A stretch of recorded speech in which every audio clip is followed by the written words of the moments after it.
Today we're back. We're going to crack some more baseball junk wax. We're on the hunt for the DONRUSS Elite chase cards from back in the early 90s.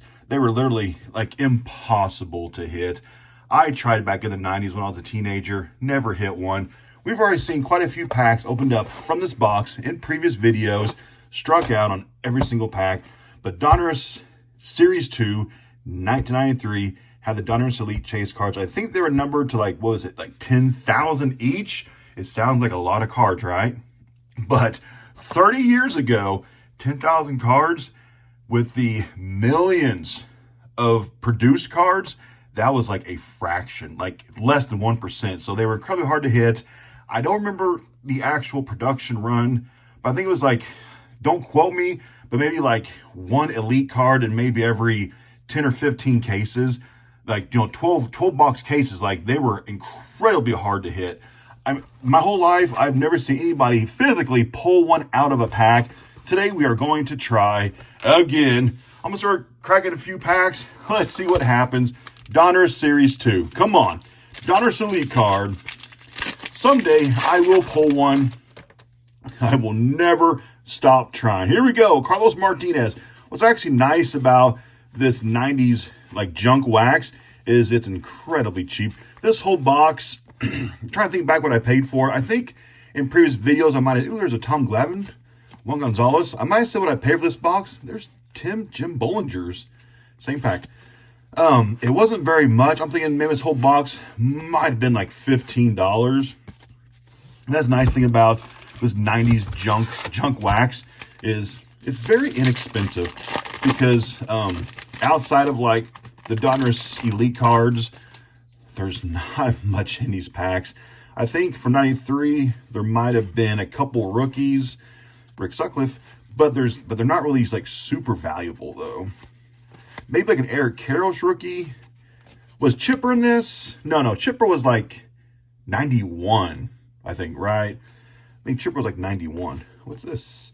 We have a Spirit of the Game insert card. Looks like Carlos Bierga, right? Is that Carlos Bierga? Looks like it, I think. Spirit of the Game. I don't remember this card. Spirit of the Game, over the top. I do not remember this insert card from DONRUSS. I honestly do not remember this card. As a kid, I never pulled this card out. Do you remember this card in DONRUSS? I do not remember this. What is this? I cracked open a lot of packs when I was a kid. I don't think I ever pulled this card. Okay. Okay. Huh. Been nice if that was a DONRUSS Elite card. Okay. Right now, first two packs. I'm not sure, honestly, I'm going to crack. I'm not going to crack the rest of this box. I'm not going to crack that much junk wax in one video. Nobody wants to see that much junk wax in one video, right? No. Nobody wants to see that much junk wax. Charlie Hayes, Ted Power, Walt Weiss. Stuck together. At least what's kind of nice, these DONRUSSes don't stick that bad together. Some of the other cards from the early 90s, like those super glossy cards, a lot of the Fleer Ultra cards, they are absolutely just stuck, They are completely bricked. That's kind of nice, though, about like a lot of the tops, a lot of the DONRUSS, like the basic packs, they're not very bricked, which is nice. So the cards aren't bricked and damaged. They still open up pretty easily, which of course was nice. If you do hit one of those expensive Elite cards, they're not going to be like stuck to the card below them. And there's Tim Raines, and any of like the nice foiling coming off of the front of it. Dwight Smith, good copy right there. Are you having fun doing this video with me? Hope you are. That card intrigues me. I don't remember a Spirit of the Game card in DONRUSS 93 baseball. I do not remember that card at all. Harold Bandick, a good ball player right there. Chuck List, Lenny Webster. We got Todd Sommer, a good ball player. Joe Oliver, Bob Milacki, good name right there. David Justice, that dude was awesome. Always liked David Justice. Good ball player. Oh, John Olerud, good ball player. Man, those 90s Braves teams only won one World Series, but those Braves teams back in the 90s, that was such a fun team to watch. As they were called back then, they were America's team back in the 90s, the Braves. With, of course, the pitching staff of Tom Glavine, Greg Maddux, and you had John Smoltz. What was the other pitcher's name? What was that guy's name? They had a fourth pitcher on their pitching staff. Drawing a total blank. But yeah, that was such a good team to watch. They had just an insane pitching staff. Possibly one of the best pitching staffs that I've ever seen in my lifetime. Alan Trammell. Butch Husk, I remember him. Not a very good ball player, though. John Smiley. I keep thinking the other pitcher's name was Steve something on the Braves pitching staff. Steve Avery. I think it was Steve Avery, right? Was like their fourth pitcher or something. It was like John Smoltz, Greg Maddux, Tom Glavine, Steve Avery. Yeah, I think that sounds right?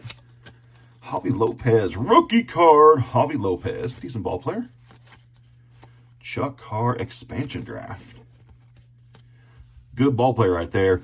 Cubs picked him up in 2003 for the very short run. Of course, it ended with the Cubs losing in the NLCS to the Marlins in the famous Bartman game, Game 7 against the Marlins. But yeah, Kenny Lofton, when they picked him up at the deadline that year from the Pirates, actually, that pickup was just